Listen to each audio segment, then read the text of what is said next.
때를 따라 돕는 은혜를 주시는 우리 주님의 놀라운 축복이 오늘도 예배하는 모든 성도님들 가운데 함께 하시게 되기를 간절히 빕니다. 요즘 뉴스를 들으면은 듣기 싫은 뉴스, 좀 배드 뉴스가 참 많은 것을 보게 됩니다. 그런데 참 좋은 글들이 많이 실려져 있는 그런 신문이 하나 있는데요, 저희 교회 로비 1층에도 가보면 가판대에 아름다운 동행이라는 아주 좋은 신문이 있습니다. 한 달에 한 번 나오는데 이 안에 참 좋은 글들이요, 따뜻한 글들이 얼마나 많이 실려진지 몰라요. 특별히 12월 달은 더 따뜻한 글들이 많은데 한번 가져와서 한번 읽어보십시오. 그런데 제가 오늘 이것을 여러분들 들고 있는 이유는, 제가 이걸 읽다가 12호로 아름다운 동행 커버 스토리가 너무 인상적이어서 소개해 드리려고요. 그 커버 스토리가 여기 보니까 오늘 크리스마스가 아니라 늘 크리스마스라고 되어 있는 거예요. 이게 너무 저에게 감동이 되었고 인상적이었습니다.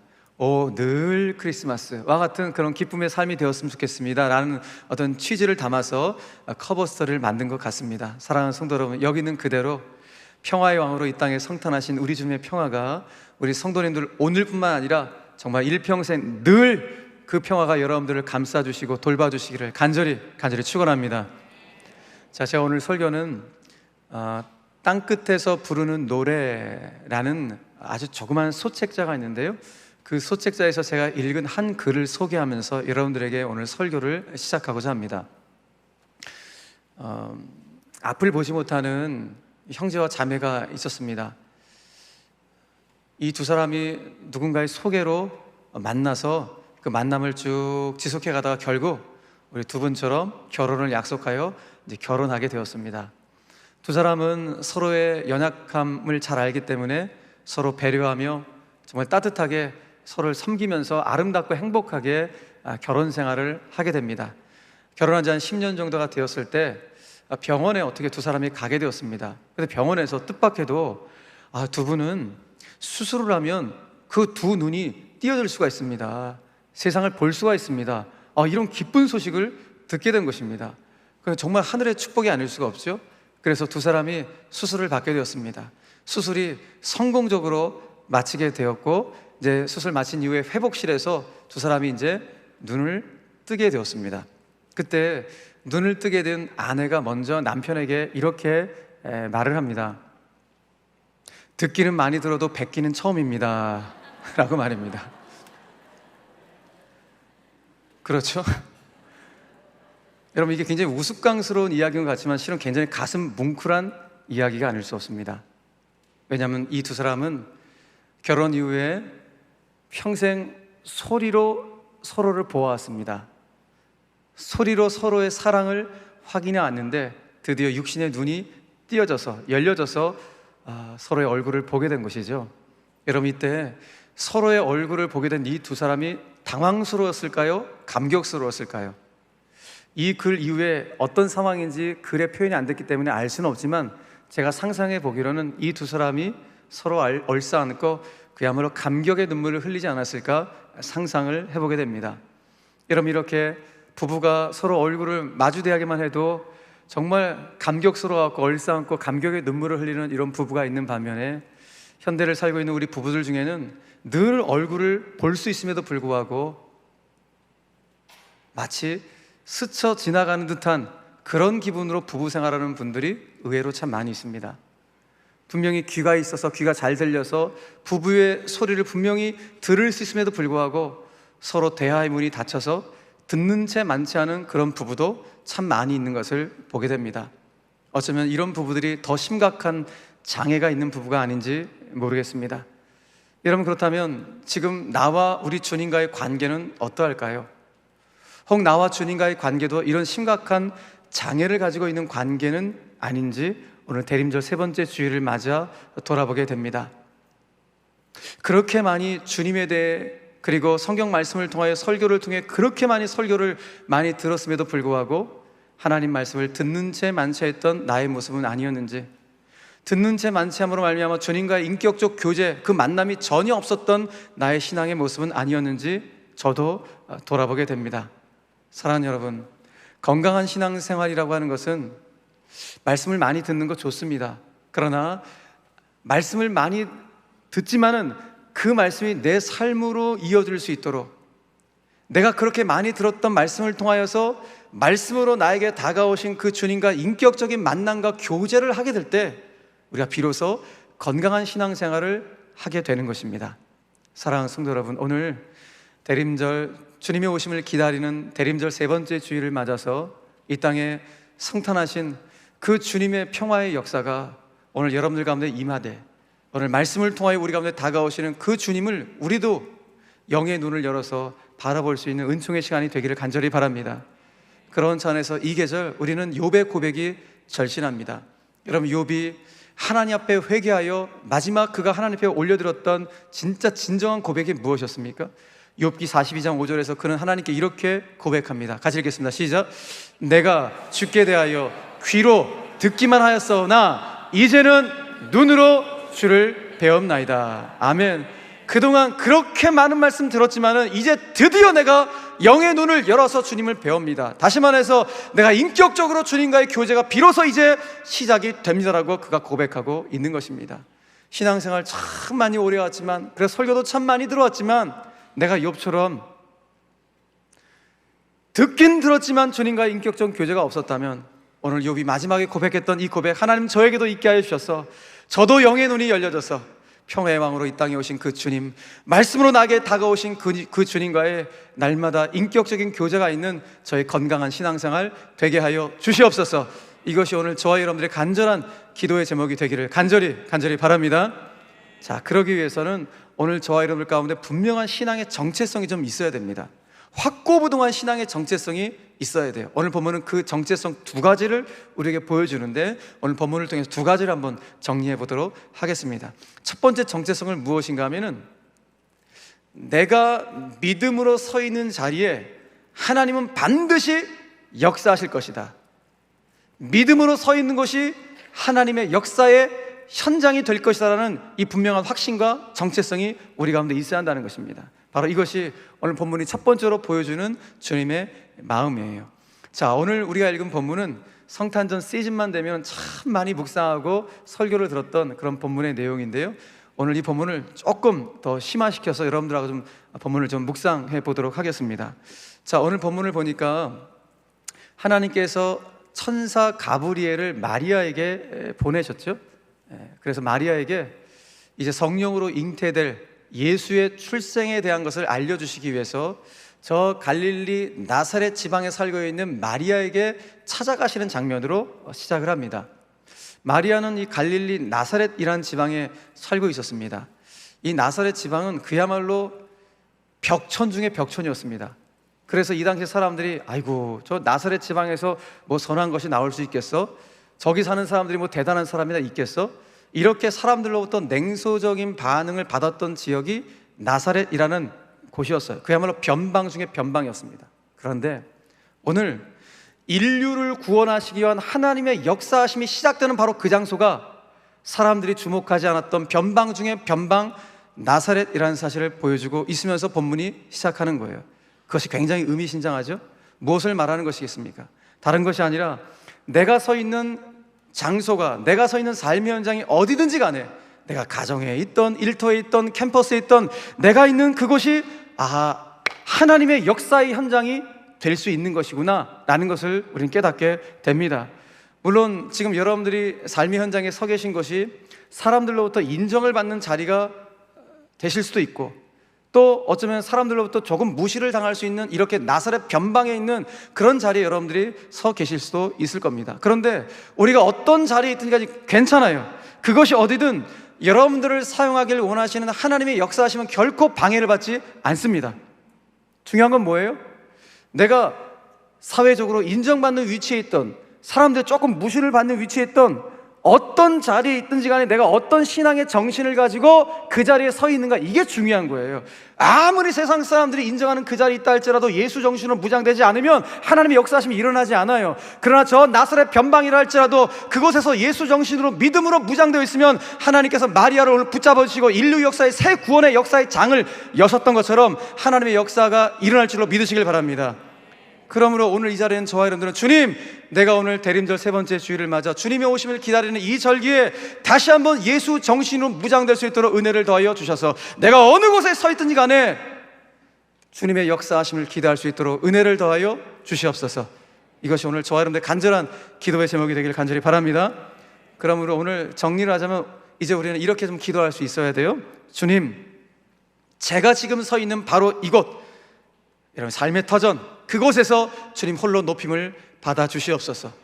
저의 신앙이 삶으로 번역되고 있는 내 삶의 현장에서 주님 홀로 영광을 받아 주시옵소서. 하나님의 역사하심이 저의 신앙과 삶을 통해 드러날 수 있도록 주님 저를 당신의 진리의 도구로 멋있게 사용하여 주시옵소서.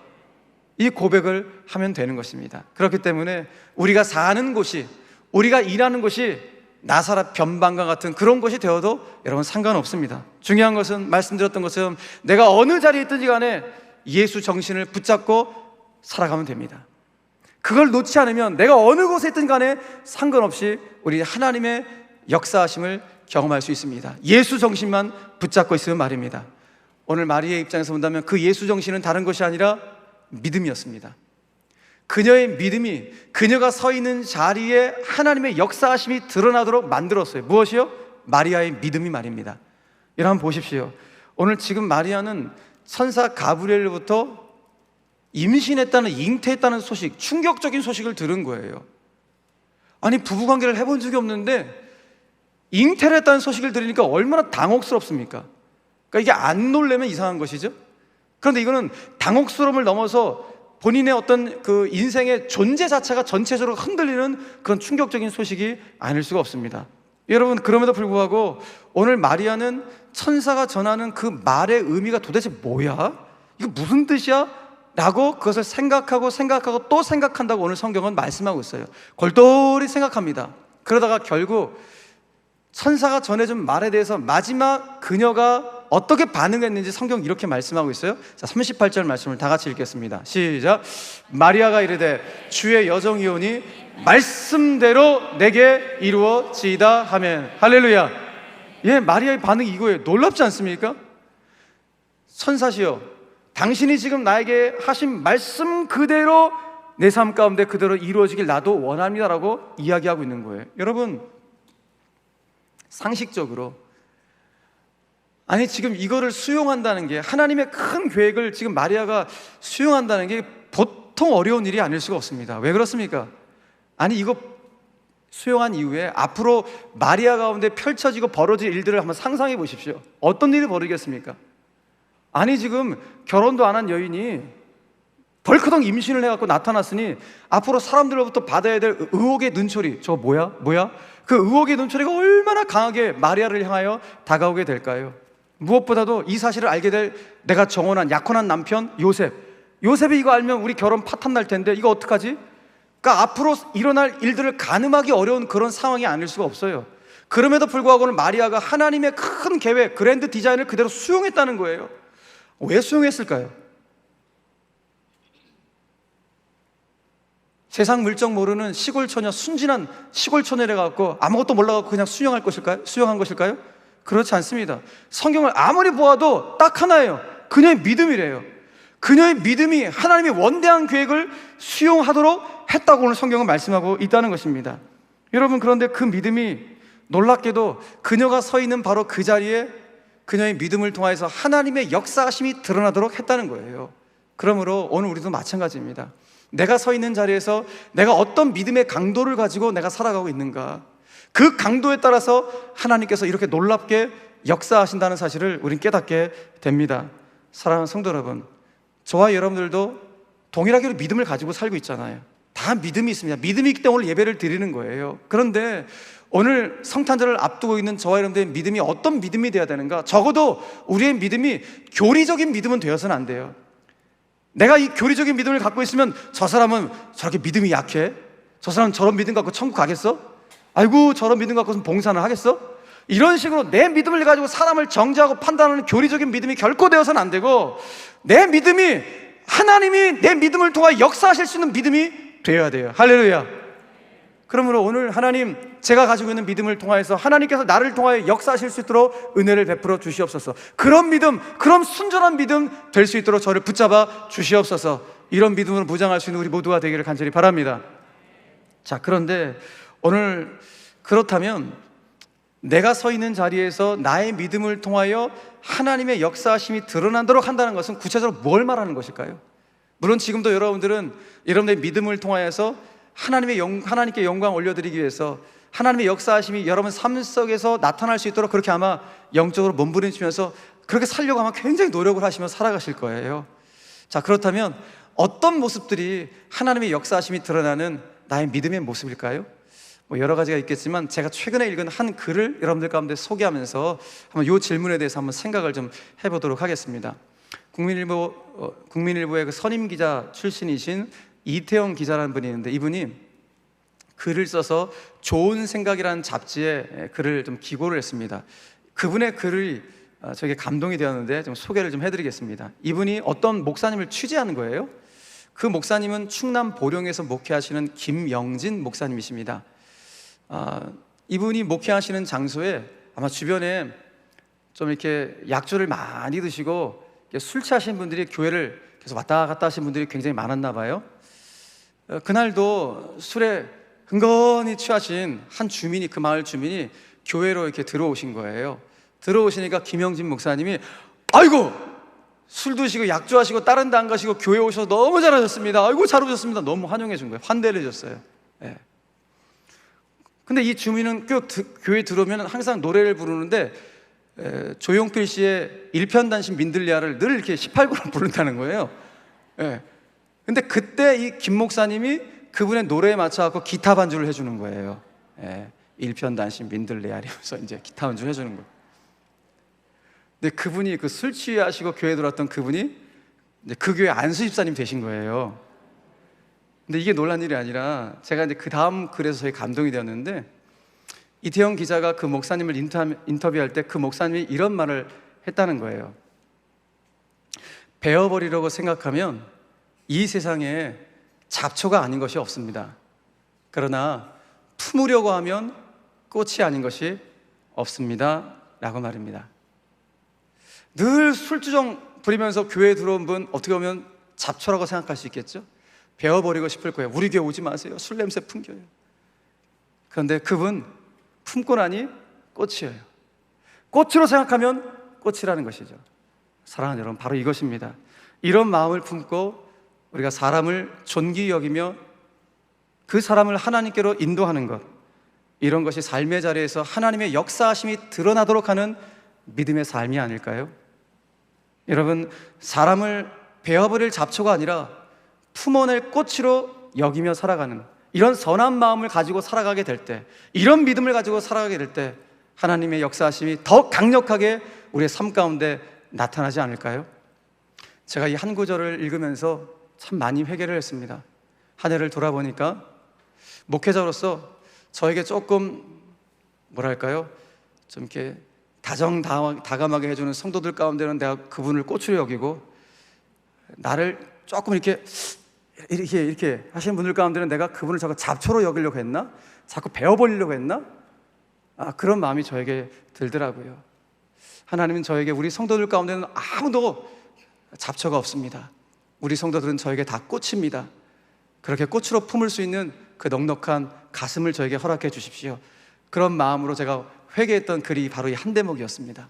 사랑하는 여러분, 여러분들에게도 베어버리고 싶은 그런 잡초 같은 그런 분들이 혹 주변에 있으십니까? 그런데 그분들 한번 품어보십시오. 어느 순간 잡초가 아니라 꽃이 되어 여러분들 곁에 있으실 겁니다. 우리가 그렇게 사람을 존귀히 여기며 그런 사람들과 함께 하나님 나라를, 영광을 위하여 살아갈 수 있다는 것, 바로 그 자리에 하나님은 놀랍게 역사하실 겁니다. 우리의 믿음의 삶이 그렇게 드러나게 될 때 하나님 우리를 통하여 영광 받으시고 한국교회가 더 아름답게 또 세상 가운데 비춰지는 놀라운 은혜가 있지 않을까, 그런 생각을 다시 한번 해보게 됩니다. 살아가는 저희의 모든 성도들, 올 한 해 정말 수고 많으셨습니다. 여러분들 걸어왔던 모든 걸음걸음 주님께서 위로와 축복하시길 바랍니다. 근데 혹여라도 내 마음 가운데 사람을 대하는 이런 혹여라도 부정적인 모습이 있었다면 주님 그걸 베어내게 하시고 사람을 베어내지 않게 하시고 그 사람을 꽃으로 품어낼 수 있는 넉넉한 가슴 나에게 허락하여 주셔서 나를 통하여 하나님의 영광과 하나님의 역사하심이 드러날 수 있도록 주여 인도하여 주시옵소서. 이것이 오늘 저와 여러분들의 기도의 제목이 되기를 간절히 바랍니다. 자, 한 걸음 더 나아가서 우리 가운데 있어야 될 선명한 신앙의 정체성이 무엇인가? 오늘 본문은 말합니다. 나는 하나님의 은혜를 입은 자이구나 라는 분명한 정체성이 있어야지 하나님의 역사하심이 드러날 수 있다라고 말을 합니다. 자, 오늘 앞서 살펴보았듯이 그 변방 나사렛, 사람들이 주목하지 않은 바로 그곳에 마리아라고 하는 이름이 알려지지 않은 무명의 한 여인이 살고 있었습니다. 그런데 하나님께서는 그 무명의 여인을 통해서 구원의 새로운 장을 여시기로 작정을 하신 것이죠. 그래서 그 마리아에게 하나님이 가브리엘 천사를 보내셨습니다. 그리고 그 가브리엘 천사를 통하여서 마리아에게 하나님이 이렇게 말씀을 하세요. 28절 말씀을 다 같이 읽겠습니다. 시작. 은혜를 받은 자여 평안할지어다 주께서 너와 함께 하시도다. 아멘. 와, 하나님이 천사를 통하여 마리아에게 기가 막힌 호칭을 하신 거예요. 은혜를 받은 여인이여, 나의 은혜를 받은 여인이여 라고 주님이 말씀하십니다. 여러분, 오늘 이 호칭은 이 자리에 예배드리는 여러분들을 향하여 하나님께서 직접 친히 호칭하시는 하나님의 마음인 줄 믿으시길 바랍니다. 은혜를 받은 내 아들이여, 은혜를 받은 내 딸이여 라고 주님이 오늘 말씀하시니 얼마나 감사합니까? 그런 차원에서 우리가 분명히 붙잡고 해야 될 신앙의 정체성, 맞습니다 주님, 저는 은혜를 받은 자입니다. 풀어 말하면 하나님, 저는 하나님의 은혜가 없으면 단 한순간도 살아갈 수 없는 그런 존재입니다. 이것이 바로 우리가 붙잡고 있어야 될 정체성이라는 거예요. 아멘이세요? 자, 그런데 오늘 중요한 것은 무엇인가 하면 우리가 그렇게 하나님, 저 은혜 입은 자로서 은혜가 없이는 단 한순간도 살아갈 수 없습니다, 수시로 늘 고백하며 살아가게 될 때 하나님께서 그런 인생 가운데 놀라운 선물을 주신다는 거예요. 어떤 선물을 약속하시는가? 두 가지 선물을 약속하시는데, 자, 오늘 28절을 다시 한번 읽어보겠습니다. 시작. 은혜를 받은 자여 평안할지어다 주께서 너와 함께 하시도다. 할렐루야. 야, 두 가지 선물, 분명한 두 가지 선물이에요. 첫 번째, 평안이라는 선물을 주신다는 거예요. 소위 샬롬이라는 선물을 주신다는 것이죠. 두 번째 선물은 뭐였어요? 내가 너와 함께 하겠다라는 임마누엘이라는 선물을 주시겠다는 거예요. 누구 가운데? 하나님, 저 하나님의 은혜 없이는 단 한순간도 살아갈 수 없어요, 이 고백을 늘 하는 하나님 백성들 가운데 이 두 가지 선물을 주신다는 것입니다. 자, 첫 번째 선물이 뭐라고요? 샬롬의 선물을 주신다는 거예요. 사랑하는 여러분, 지금 우리는 한 해를 아름답게 갈무리해 가기 위해서 지금 하나씩 정리해 가고 있는 시점입니다. 여러분이 한 해의 마지막 때 정말 절실한 것이 하나님 주시는 샬롬의 축복입니다. 정말 이것이 우리 가운데 절실합니다. 왜냐하면 우리의 마음의 중심에서 지금 샬롬이 실종되어 버리면 여러분, 연말 되어서 굉장히 조급해집니다. 내가 이루지 못한 것도 어떻게든 이루어야 되는데 이런 조급한 마음이 계속 이루어지게 됩니다. 근데 그 조급한 마음으로 끝나버리면 다행일 텐데 그 조급한 마음 때문에 내 안에 있는 중심에서 스멀스멀 불평과 불망이 막 터져나와서 내 마음이 상하게 됩니다. 그래서 우리 가운데 이 샬롬이 빠져나가지 않을 수 있도록 그걸 막으셔야 돼요. 샬롬이 실종되면 조급해지고, 조급해지면 불평과 불명이 치고 올라와서 내 마음이 상해지니 하나님, 내가 이 샬롬의 축복을 결코 빼앗기지 않겠습니다라는 이 고백을 주 앞에 올려드릴 수 있어야 됩니다. 사랑하는 성도 여러분, 여러분의 삶의 자리에서 최선을 다해서 올 한 해도 살아오셨을 텐데 담임 목사로서 여러분들을 정말 인생의 걸음을 위로하고 토닥토닥 정말 축복하고 위로를 드립니다. 그럼에도 불구하고 혹 너무 우리 가정, 내 인생 앞만 보며 그렇게 질주의 오신이라고 혹 우리 안에 있는 중심의 샬롬을 누군가한테 이런 빼앗기지 않으셨습니까? 여러분, 때로는 이 각박한 세월 속에서 이 현실이 내 뜻대로 되지 않는다는 그 사실 앞에서 막 우라통이 터져갖고 여러분 안에 있는 내면의 질서가 혹 무너지진 않으셨습니까? 여러분, 제가 오늘 정말 부탁드리기는 저도 마찬가지입니다. 여러분, 우리 현실이 내 뜻대로 되지 않는다는 것 때문에 너무 조급해하지 마십시오. 너무 안달하지 맙시다. 왜냐하면 우리는 하나님의 시간표를 믿는 사람들이기 때문입니다. 내 인생을 때를 따라 아름답게 하실 그 하나님을 믿는 사람들이고, 내 인생 가운데 합력하여 선을 이루게 하실 그 하나님을 내가 믿는 사람들이기 때문에 여러분, 내 뜻대로 안 된다고 아이고 현실이 왜 이렇게 내 뜻대로 안 되냐, 여러분 우라통 터지지 마시고 그 안에서 하나님 샬롬을 빼앗기지 않을 수 있도록 은혜를 더하여 주시옵소서. 그러므로 오늘이라는 시간에 충실하십시오. 너무 과거 내가 옛날 이랬는데 그러지 마시고 아무런 의미 없고 쓸모 없습니다. 그냥 오늘이라는 시간을 은혜로 충실히 채워가십시오. 그리고 그 은혜 앞에 감사로 반응해 보십시오. 그리고 내가 은혜를 입은 자로서 나는 하나님의 은혜 없인 단 한순간도 살아갈 수 없습니다를 하나님 앞에 수시로 고백해 보십시오. 그러면 어떤 일이 벌어지는가? 세상이 아무리 나를 흔들어댈라 해도 끔찍도 하지 않는 정말 중심이 잡힌 그런 인생이 될 줄을 믿으시길 바랍니다. 왜냐하면 내 안에 샬롬이 있기 때문이에요. 하나님 주신 그 샬롬의 은혜가 어떤 경우에도 빼앗기지 않고 여러분 중심을 꽉 붙잡고 갈 수 있는 이번 연말 되기를 주님의 이름으로 간절히 축원합니다. 또 하나 어떤 선물을 주신다고 말씀합니까? 내가 너와 함께 할 거야 라는 임마누엘의 선물을 주시겠다고 오늘 약속하고 있으십니다. 저 나사렛 변방에 있는 무명의 여인 마리아만 받은 선물이 아니라 이 선물은 마리아와 정혼한 약혼한 요셉도 똑같이 받은 선물이었습니다. 하나님이 똑같이 가브리엘 천사를 그와 정혼한 약혼한 남편 요셉에게도 천사를 보내셔서 이렇게 말씀을 하셨어요. 마태복음 1장 23절 말씀 보니까 보라, 처녀가 잉태하여 아들을 낳을 것이요 그의 이름은 임마누엘이라 하리라 하셨으니 이를 번역한 다 같이 시작. 하나님이 우리와 함께 계시다 함이라. 아멘. 그러니까 여러분, 하나님의 은혜를 입은 자라면 예외 없이 모두가 다 하나님 주신 선물이 뭐다? 임마누엘이라는 거예요. 아멘이세요? 그러니까 이 자리에 예외도 없이 모두가 받아야 될 선물이 임마누엘 선물이다. 그래서 성경에도 보면 제가 일일이 다 성경 구절을 지금 시간이 없어 읽어드리지 못하지만 믿음의 조상이었던 아브라함도 받았던 선물이 임마누엘의 선물이에요. 내가 너와 함께 하겠다 그래요. 아브라함의 아들인 이삭도 받았던 선물, 이삭의 아들인 야곱도 받았던 선물. 그러니까 뭘 말합니까 여러분? 아브라함과 이삭과 야곱으로 이어지는 믿음의 세대 계승의 축복은 무엇을 통해서 이루어진 거예요? 야, 하나님이 이들 가문에 함께 하신 임마누엘의 복이 이들 가문에 유유히 흘렀기 때문에 믿음의 세대 계승의 축복이 있었구나 라는 사실입니다. 저는 우리 수원절개 믿음의 가문에도 임마누엘의 복이 유유히 흐르게 되기를 주님의 이름으로 축원합니다. 여러분, 이것은 출애굽의 지도자였던 모세도 받았던 축복이었고 선물이었고, 모세의 후계자였던 여호수아도 받았던 선물이 임마누엘의 선물이었습니다. 그러니까 여러분, 출애굽의 시작, 과정, 완성까지 결국 그들과 함께 하신 임마누엘의 복이 임했기 때문에 출애굽이 성공할 수 있었다는 것이죠. 저는 바라기는 여러분들이 일터에서 일하시고 계획하신 모든 일들이 있으실 텐데 여러분들이 시작하신 일들의 시작과 과정과 그 완료까지 임마누엘의 복이 임하게 되기를 주님의 간절히 축원합니다.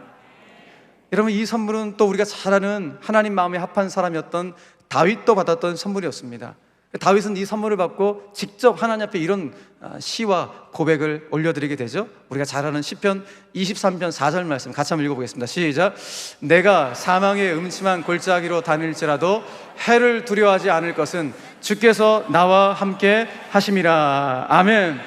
여러분, 이 고백을 한 이 다윗의 이 순간, 다윗에게 어떤 어려움도 없었기 때문에 이런 고백을 한 것일까요? 그렇지 않습니다. 분명 한 나라의 최고의 리더십으로서 굉장히 난감하고 골치 아픈 일들이 굉장히 산적해 있었을 것입니다.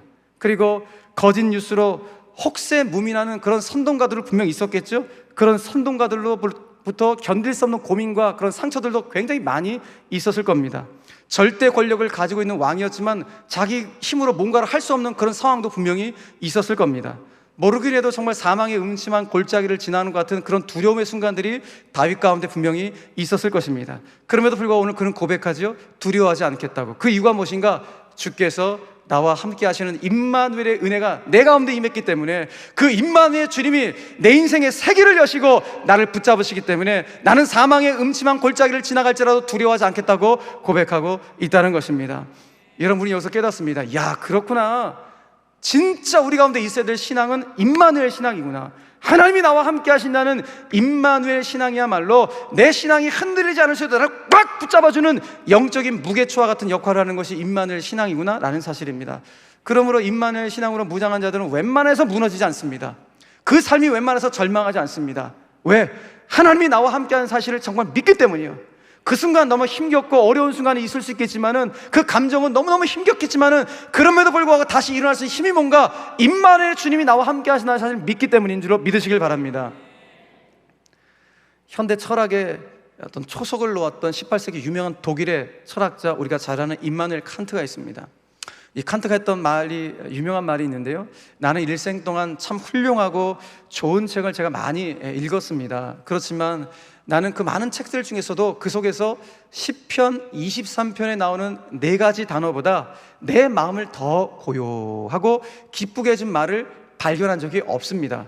그 4단어는 무엇인가 하면은 Du bist bei mir, 독일어로 Du bist bei mir, 그것은 주께서 나와 함께 하심이라. 난 이 단어가 제 인생을 가장 고요하게 하고 기쁘게 해준 단어였다는 것입니다. 여러분, 당대 최고의 지식인이었던 칸트의 고백 속에서 자기의 삶 가운데 나를 가장 고요하고 기쁘게 했던 그 표현이 주께서 나와 함께 하심이라는 이 표현이었대요. 한마디로 말해서 그의 인생 단어가 임마누엘이었다는 것입니다. 여러분들 인생 단어는 무엇입니까? 세상에 많은 사람들은 인생 단어가 돈, 권력, 명예, 그것이 인생 단어인 분들이 의외로 많을 것입니다. 그런데 오늘 성경 우리에게 말합니다. 우리의 인생 단어가 임마누엘이 되어야 함을 말입니다. 저도 스스로 고백합니다. 주께서 함께 하시는 사람 임마누엘 근영. 그러니까 여러분들 이름 앞에 임마누엘이 붙이면 얼마나 좋을까요? 이 칸트도 오죽했으면 자기 이름이 임마누엘 칸트겠습니까? 오늘 그러므로 저와 여러분들 이름 앞에 주께서 함께 하시는 사람 임마누엘 아무개, 임마누엘 성도라는 이 은혜로 말미암아 여러분 매일매일 순간순간 주님과 동행할 수 있는 우리 모든 성도들 되시기를 주님의 이름으로 간절히 축원합니다. 말씀 맺겠습니다.